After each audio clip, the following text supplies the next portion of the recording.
परमश्रद्धेय संतवृंद, उपस्थित नागरिक सज्जन, माता भगिनी,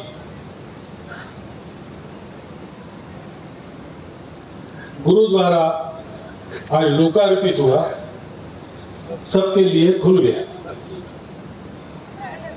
इस कार्यक्रम के लिए मुझे बुलाने के लिए पुरुषोत्तम दास जी महाराज ने नागपुर आने का कष्ट किया और बात कही, तो उनका भाव देखकर मैंने उसको तुरंत मान लिया। मुझे ये पता है कि संतों के मध्य में मार्गदर्शन करने की योग्यता मेरी नहीं है, फिर भी उन्होंने मुझे बुलाया और यहाँ पर बहुत लंबी चौड़ी बातें मेरे साथ चिपकाकर आपके सामने मेरा एक, क्या कहूं, हवा खड़ा करने का प्रयास हुआ। इसका एक कारण तो है, संतों का एक गुण है, परगुण परमाणु पर्वतीय कृत्य नित्या। किसी में थोड़ा सा एक कण जैसा गुण हो तो उसको पहाड़ जैसा बनाकर संत उसको देखते और लोगों को भी वैसा दिखाते। लेकिन मैं जानता हूं कि उतना भी परमाणु मेरे पास नहीं है संतों के मंच पर आकर बोलने के लिए। परंतु दूसरी बात है कि मुझे राष्ट्रीय स्वयंसेवक संघ ने एक स्थान पर बिठाया है। उस स्थान की ये महिमा जैसी विक्रमादित्य के सिंहासन की होती, परंतु मैं ये विचार तो करता रहा कि मैं चलाता हूं एक संगठन जो धर्म के क्षेत्र में काम करता है। धर्म यानी समाज की धारणा करने वाला धर्म। और आज का प्रसंग तो अध्यात्म से संबंधित है, मोक्ष से संबंधित है। तो इसका संबंध क्या है भाई, मुझे क्यों बुलाया? तो अभी सबके कहने से एक बात ध्यान में आई कि एक बात दोनों में समान है। श्री गुरु के प्रति अपनी श्रद्धा के कारण ये गुरुद्वारा बना है और लोकार्पित हुआ है। श्री गुरु के प्रति इतनी श्रद्धा रखने का कारण क्या रहता है तो हम सबको पता है। गुरु गोविंद दोनों खड़े काके लागू पाए, तो बलिहारी उस आप की गोविंद दियो दिखाए। तो परम सत्य जो है, परम श्रेष्ठ जो है, परम श्रेय जो है, ऐसे भगवान को भी देखना है तो गुरु चाहिए। गुरु बिना ज्ञान कहां से लाऊं, ऐसा कहते हैं। उनके बिना ज्ञान नहीं होता। और जब तक वो ज्ञान नहीं है तब तक हम लोग सुखी नहीं हो सकते। आप विचार कीजिए, किसी भी मनुष्य को, मेरे से ही, आप से ही, जो है उसके पास उसकी परवाह नहीं रहती, जो उसके पास नहीं है वो आना चाहिए, इस लालच में वो हमेशा रहता है। और इसलिए ये है तो वो भी चाहिए, वो आया तो और कुछ चाहिए। चाह की दौड़ में दुखी होते होते भटक जाता है। ये हर एक की कथा है। जो भौतिकवाद के पीछे दौड़ते, उसी में सुख खोजते, बाहर की वस्तुओं में, वो सब मिलने के बाद भी हमेशा दुखी होते। कहते हैं कि बहुत सारी लूटपाट करके इधर उधर से और भारत से भी बहुत बड़ी मात्रा में धन प्राप्त किया जगत जेता सिकंदर ने। राज्य प्राप्त किया, स्वामित्व प्राप्त किया, सब कुछ, तारुण्य, धन संपत्ति, प्रभुत्व, ये तीनों बात उनको मिल गई। लेकिन भारत से हार कर वापस जाते जाते बीमार हो गया और बीच में ही मर गया। मरते समय उसकी आंखों में आंसू थे। आसपास वालों ने पूछा क्यों रो रहा है सम्राट? तो उसने कहा सम्राट क्या कहते हो, खाली हाथ आया खाली हाथ जा रहा हूं, इतना सारा जमा किया यही छोड़कर जाना पड़ रहा है। ऐसा क्यों होता है? अब अमीर आदमी बन गया, पैसा बहुत है, सब कुछ खरीद सकता है, लेकिन उससे उसका समाधान नहीं होता। अब जनमान्यता मिलनी चाहिए, इसलिए फिर धीरे से राजनीति में जाकर खड़े होकर चुनकर लोग हमको सम्मान इस अपेक्षा से प्रयास करते हैं। वहां गए तो उससे समाधान नहीं होता, चुन के आ गए, अब मिनिस्टर बनना चाहिए, मिनिस्टर बनना है तो और उसके ऊपर जाना चाहिए। ये सतत चलता है। क्यों चलता है? क्योंकि शरीर मन बुद्धि के खिंचाव होते। शरीर को इंद्रियों का सुख चाहिए, मन को भावना का सुख चाहिए, और बुद्धि को बुद्धिजीवी सुख चाहिए। और ये तीनों एक साथ प्राप्त हो, इसका रास्ता नहीं है कोई। क्योंकि जिस दर्पण को हम देखते हैं भौतिकवाद के, उसमें ये सब अलग अलग दिखाई देता है। फिर मैं सुखी हूं, बाकी दुनिया दुखी है तो भी मैं दुखी हो जाता हूं। मेरा विकास हो गया लेकिन मेरा पर्यावरण खराब हो गया तो भी मैं दुख में पड़ता हूं। ये तीनों एक साथ कैसे प्राप्त हो, तीनों की उन्नति, तीनों का विकास, इसका कोई रास्ता मेरे पास नहीं, क्योंकि मेरा दर्पण है भौतिकवाद। एक बार ऐसे हो गया, एक बालक, अबोध बालक सुबह उठ के रोने लगा। माता ने पूछा क्या हो गया? उसने कहा मेरे टुकड़े हो गए। अरे भाई तेरे टुकड़े क्यों हो रहे हैं? तो है ना भला खासा रो रहा है ना। नहीं नहीं मेरे टुकड़े हो गए। पिता दिया है, मेरे टुकड़े हो गए। सब आए, उनको बताया मेरे टुकड़े हो रही, मैं रो रहा हूं। डॉक्टर को बुलाया, डॉक्टर ने पूछा, तो डॉक्टर ने कहा कि ये इसको पूछो पहले सुबह से क्या क्या किया। तो उसने कहा कि मैं जग गया उसके बाद दर्पण देखा तो मुझे ध्यान में आया कि मेरे टुकड़े हो गए, मेरा चेहरा छिन्न विच्छिन्न हो गया। तो डॉक्टर ने कहा कि वो दर्पण दिखाओ। तो दर्पण टूटा था, इधर उधर से क्रैक हुआ था। अब जो भी उसमें अपना चेहरा देखेगा उसको चेहरा टूटा हुआ ही दिखेगा। तो बालक को अपना चेहरा टूटा हुआ दिखा, रोने लगा। डॉक्टर ने कहा अच्छा दर्पण लाओ। दूसरा एक अच्छा दर्पण लाया, वो उसको दिखा दिया, देख। तो दर्पण अच्छा था तो इसलिए पूरा चेहरा दिखा, तो उसका रोना बदल। आज हम लोगों की स्थिति ऐसी है, हम एक टूटा हुआ आईना देखकर अपने आप को अलग मान रहे। स्वामी जी ने कहा ना, एकता चाहिए। झगड़ा क्यों है? एकता तो है, वो सत्य है। वही हम चाहे जितना अपने आप को किसी भाषा का, किसी संप्रदाय का, किसी बात का कहे, लेकिन सत्य बात यह है कि हम सब लोग एक है, हम सब लोग हिंदू हैं। लेकिन एक चतुर अंग्रेज हमारे यहां पर आकर लड़ाई करके हमको जीत के हम पर राज्य करके गया। उसने हमारे हाथ का जो दर्पण था आध्यात्मिकता का, वो निकाल दिया और हमको भौतिकवाद का दर्पण थमा दिया। वो टूटा दर्पण थमाया और तब से हम आपस में अपने आप को अलग मानकर छोटी छोटी बातों को लेकर झगड़े करते हैं। हम एक है, ये कब हमको दिखाई देता है? एक अच्छा दर्पण चाहिए और उसमें हमने अपना रूप देखना चाहिए। ये गुरु की महिमा है। गुरु हमको अपना स्वरूप दिखाते हैं, मेरा रूप नहीं, स्वरूप। मैं जो मैं मान रहा हूं, मैं मेरा अहंकार है। क्योंकि आप सब लोगों को यहाँ बैठे, मैं भी खड़ा होकर बोल रहा हूं, ये लोग यहाँ बैठे, सबको ये बोध है। पूछना नहीं पड़ता, बताना नहीं पड़ता।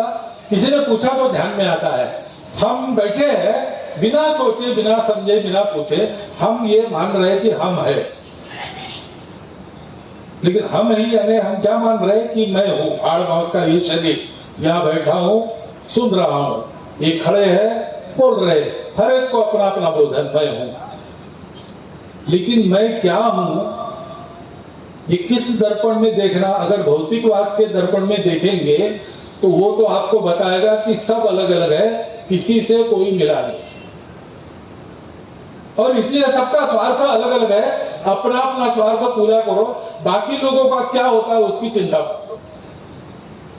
सब अलग है, शरीर मन बुद्धि अलग है, व्यक्ति समाज और सृष्टि अलग है, अर्थ काम धर्म मोक्ष सब अलग है। एक को चाहिए तो बाकी तीन को छोड़ो। हम उस दर्पण को छोड़ दें, हम अपना आध्यात्मिक परंपरा वाला दर्पण देखेंगे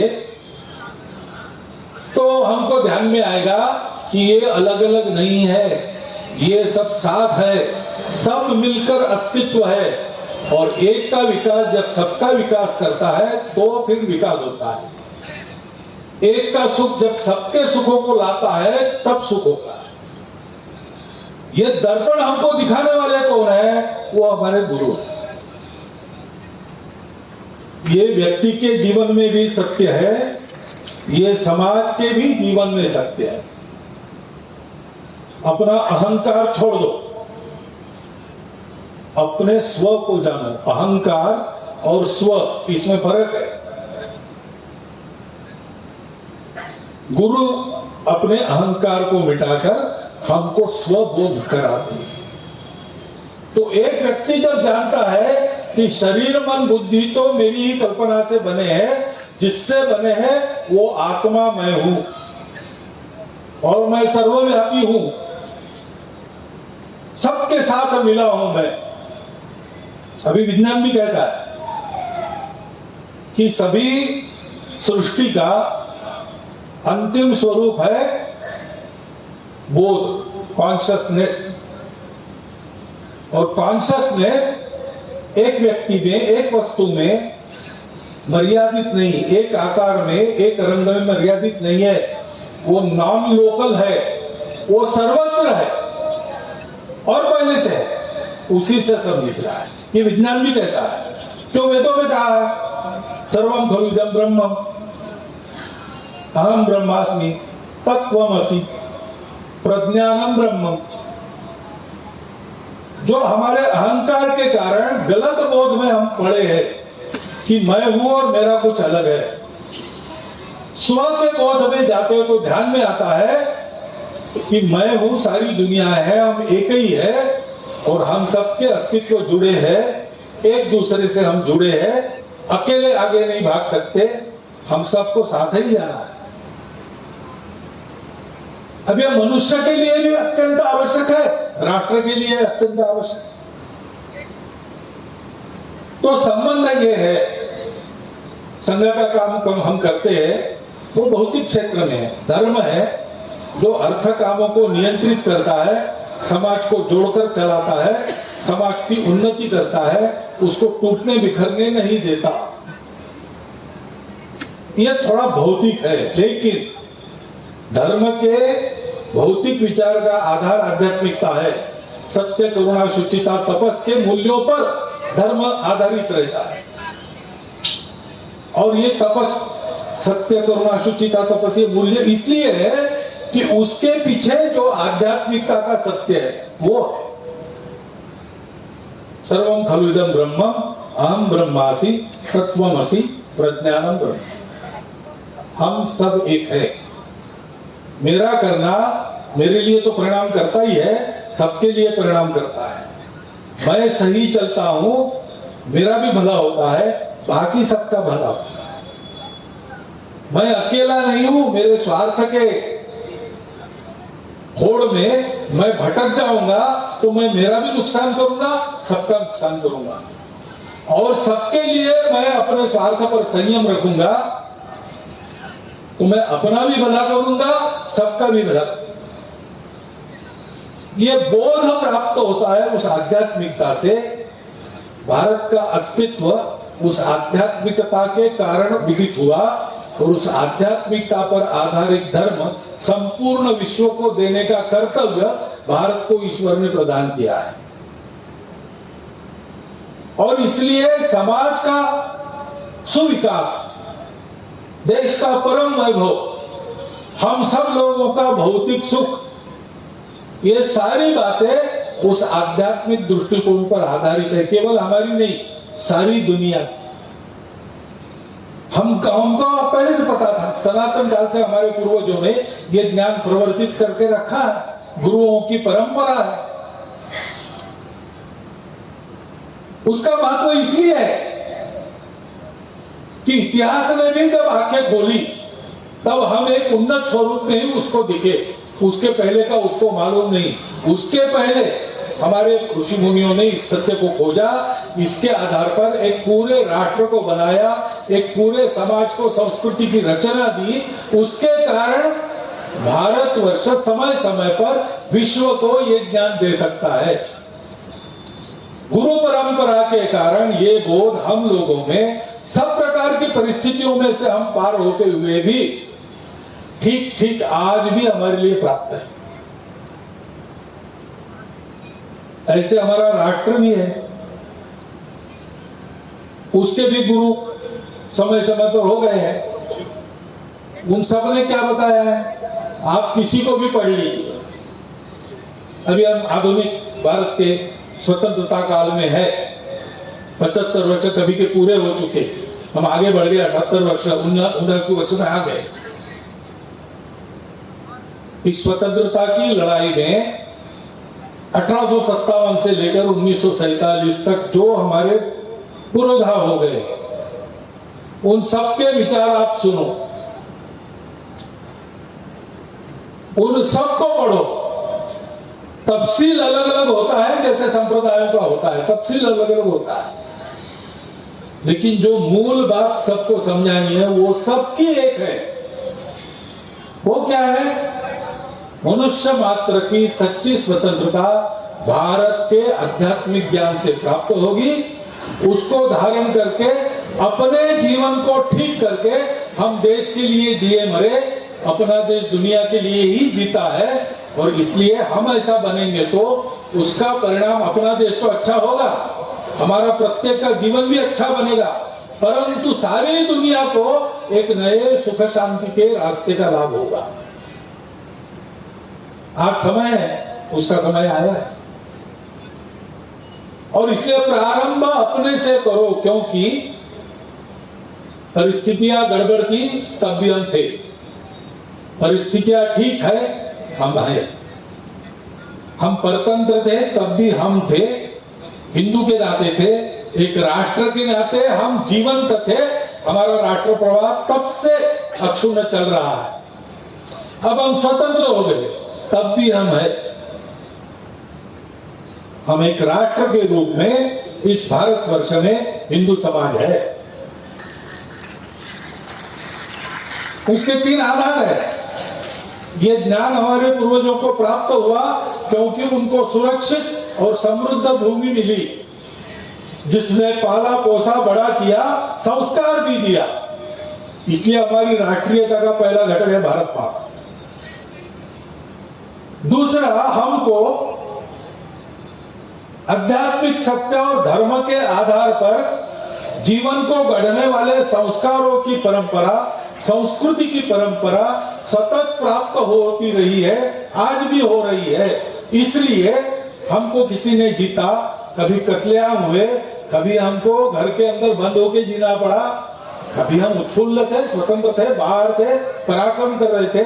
दोनों ही अवस्था में हम थे, क्योंकि हमारी संस्कृति। ये दूसरा घटक है हमारे राष्ट्र का, हमारी पवित्र भारतीय हिंदू संस्कृति, सनातन संस्कृति। उसके अनेक नाम है, वो विश्व संस्कृति भी कही जाती है। सा प्रथमा विश्ववारा, ऐसा उसका वर्णन होता है। और तीसरा घटक है, इस संस्कृति को ऐसा पुष्पित पल्लवित रखना, उसका संरक्षण करना। ये काम करने वाले महापुरुष हो गए, जिन्होंने इसके लिए परिश्रम किया, पसीना बहाया, जीवन चढ़ा दिए, बलिदान हुए, प्राण भी अर्पण कर दिए। पूरा इतिहास, लंबा इतिहास है। किसी देश के पास इतना विस्तृत और इतना गौरवपूर्ण इतिहास नहीं है जो हमारे पास है।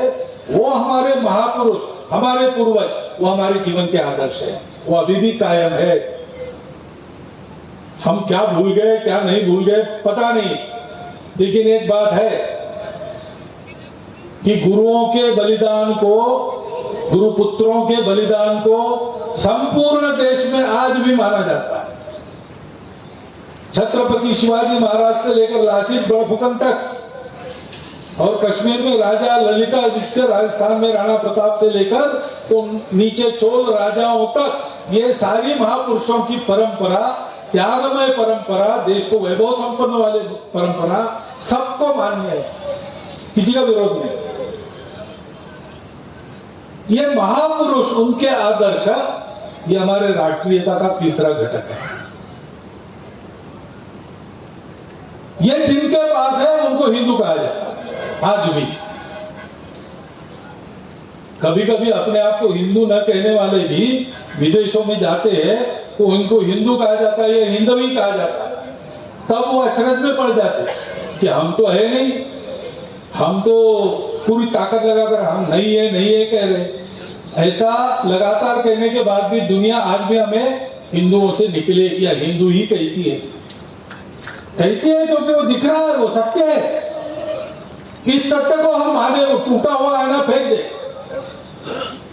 हम सब लोग एक साथ रहे, उसके लिए स्वबोध आवश्यक है। गुरु की भक्ति से, भजन से, मंदिर में भक्ति करने से, मंदिरों का रखरखाव ठीक रखने से, मंदिरों को सामाजिक जीवन का केंद्र बनाने से अपना व्यक्तिगत स्वबोध जागता है। वैसे राष्ट्र का स्वबोध जागने के लिए क्या करना है? पहली बात, अपने घर की चौखट के अंदर कम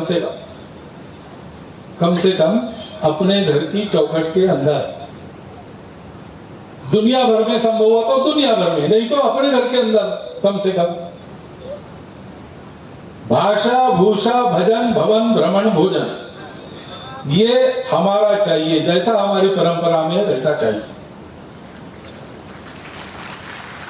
बहुत सारे सिंधी भाई यहां बैठे, मुझे बड़ा आनंद है। वो पाकिस्तान नहीं गए, वो अविभाजित भारत के।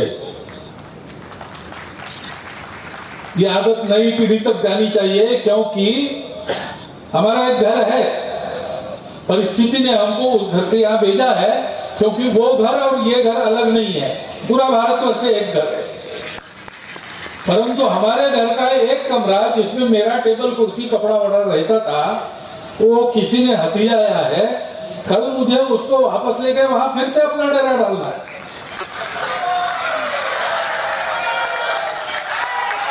और इसलिए स्मरण रखना है कि अविभाजित भारत।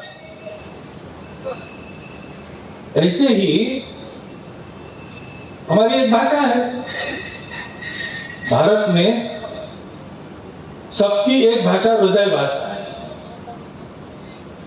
आप सिंधी में बात करो, मुझे सिंधी आती नहीं, लेकिन मैं भाव समझ लूंगा पूरा।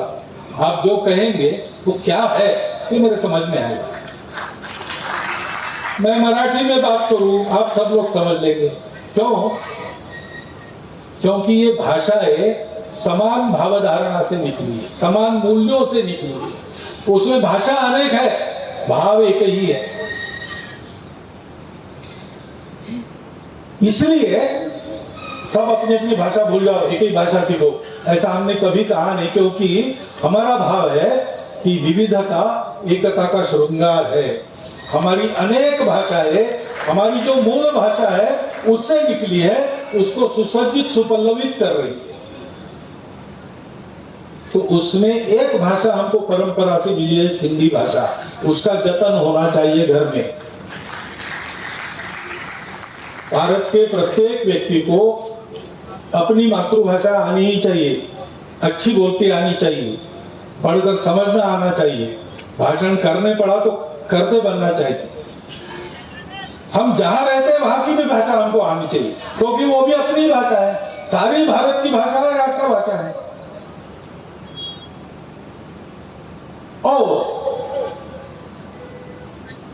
हम सबको समझ में आए ऐसी कोई एक भाषा हमको आनी चाहिए। भारत के प्रत्येक व्यक्ति को 3 भाषाएं आनी चाहिए, अपनी मातृभाषा, आपस में व्यवहार की भाषा, जिस प्रांत में है उस प्रांत की भाषा। अपने घर के चौखट के अंदर अपनी मातृभाषा का अभ्यास होना चाहिए। विदेशी भाषा का उपयोग वहां बिल्कुल नहीं करना चाहिए।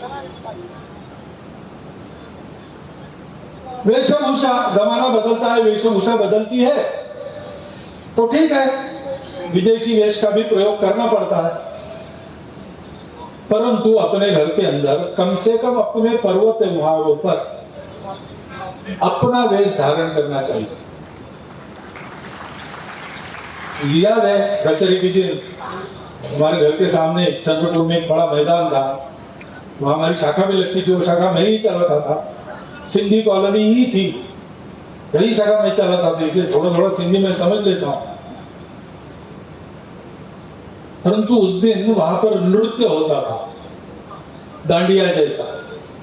उस समय हमारे सारे सिंधी भाई और बहनें अपना परंपरागत वेश पहनकर आती थी और मनाती थी। कम से कम अपने पर्व त्योहार होता था, अपना वेश चाहिए, अपने भजन हमने करने चाहिए। अब बच्चे विद्यालय में जाते हैं, सीखते हैं, ठीक है, अब उसका क्या करना वो भी एक प्रश्न है, परंतु वी शैल ओवरकम समडे वगैरह ऐसे गाने गाते, कोई बात नहीं, अर्थ तो अच्छा ही है, परंतु अपने भजन तो उनको मालूम चाहिए ना।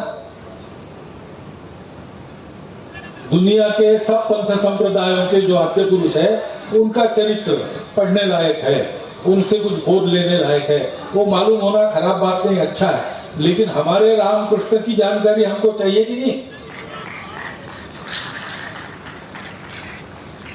तो हमारे अपने परंपरा की जानकारी, हमारी भाषा, हमारा भोजन, एक आध बार पिज्जा विज्जा खा लिया अच्छी बात है, हफ्ते में एक बार बाहर चले गए भोजन में, ठीक है, परंतु रोज बाहर का क्यों चाहिए? नहीं, हम रोटी सब्जी नहीं खाते, हमारे बालक तो क्या है पिज्जा ही खाना पसंद करते, ये कहां से आ गई बात? भोजन, भजन, भाषा, भूषा और भ्रमण और भवन, अपना घर, अपने घर पर अपना नाम अंग्रेजी में क्यों लिखना? भारत में हमारे कुछ रिश्तेदार ऐसे हैं क्या जिनको अपनी भाषा समझ में नहीं आती? हमारे घर का विवाह है, निमंत्रण पत्र अंग्रेजी में क्यों छापना? हाँ, जिनके दोस्त है यूरोप अमेरिका में उनको अंग्रेजी छाप कर भेज दिया, समझ में आता है, लेकिन हमारे कौन से ऐसे सारे भारतवर्ष में दोस्त है जिनको भारत की भाषा नहीं आती, अंग्रेजी आती। सोते हैं बेडरूम में, तकिया है, उस पर जो खोल लगी है उस पर अंग्रेजी में लिखा है वेलकम, क्यों लिखा है? सुस्वागतम नहीं हो सकता? छोटी छोटी बातें आसानी से कर सकते हैं, इसमें कोई परिश्रम नहीं लगता। अगर हमको जतन करना है अपने स्वर को, याद रखना है अपने घर का अपना कमरा, तो हमको ये ठीक रखना पड़ेगा। और केवल सिंधी भाइयों के लिए नहीं कर रहा हूं, सबके लिए कह रहा हूं कि अगर ये भूल जाएं तो हम अपने घर से भी बेदखल होने का खतरा मोल लेंगे, नहीं करना चाहिए। ये स्व का आईना हमारे सब महापुरुषों ने हमको दिखाया है। आप गांधी जी को पढ़ लीजिए, आप सुभाष बाबू को पढ़ लीजिए, आप रविंद्रनाथ ठाकुर को पढ़ लीजिए, स्वामी विवेकानंद को पढ़ लीजिए, डॉक्टर अंबेडकर साहब को पढ़ लीजिए, किसी को भी जो जो हमें गलत घुस गया था, जो जो हमारे विस्मृति के कारण बिगड़ गया था, उन सबको उन्होंने चाबुक हाथ में लेकर पीटा है, लेकिन जो हमारा है शाश्वत है। उन्होंने हमेशा ये कहा है कि प्राण जाएंगे फिर भी इसको नहीं छोड़ता। यही उपदेश व्यास महर्षि का है, न जातु कामान न भयान न लोभात धर्मम त्यजे जीवितस्यापि हेतु। अपने काम की इच्छा की पूर्ति के लिए या किसी के डर के मारे या किसी लोभ लालच में अपने धर्म को मत छोड़ो, प्राण दो लेकिन धर्म को रखो। ये एक स्वधर्म है, अपने देश का स्वधर्म है। मेरा अपना व्यक्ति धर्म भी मेरा स्वधर्म है। गुरु स्व को दिखाते हैं। अगर हम देश के स्व को समझे तो अपना व्यक्तिगत स्वधर्म भी ध्यान में आता है, क्योंकि स्व एक ही है। देश का स्व और मेरा स्व अलग नहीं। और गुरु जिनको उनके व्यक्तिगत स्वधर्म का बोध करते हैं, उस बोध में सारे विश्व के धर्म का बोध होने के कारण उनको अपने राष्ट्र धर्म का स्व भी समझ में आता है। और इसलिए देखिए, स्वतंत्रता की लड़ाई हुई 1857 में हुई, संत महात्मा भी उसमें थे। अरे वो तो आध्यात्मिक लोग हैं। राम नाम जपो भाई, इधर क्यों आए लड़ाई झगड़े में? अरे राम नाम जपने से वो कहता है राम नाम कि लड़ाई झगड़े का समय समाज का राष्ट्र का है, उधर जाओ। और जब आदमी ठीक है, लड़ाई झगड़े का कोई काम नहीं, अपनी घर गृहस्थी चला गया है, तब वो धर्म कहता है कि भाई केवल घर गृहस्थी में लिपट के मत रहो, थोड़ा परमार्थ भी करो। एकांत में आत्मसाधना, लोकांत में परोपकार, इस जीवन का वर्णन करो।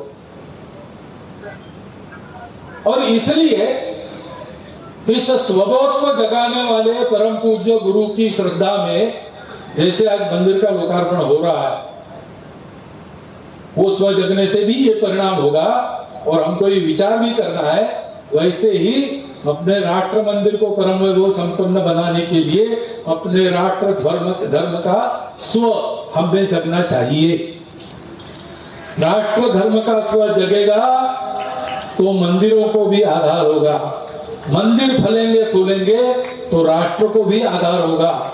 ये सब परस्परावलंबी, परस्पर निर्भर है, एक दूसरे से अभिन्न है। इसलिए मैंने हिम्मत की कि ठीक है, यहाँ आऊंगा और मेरे मन में जो कुछ आता है बोलूंगा।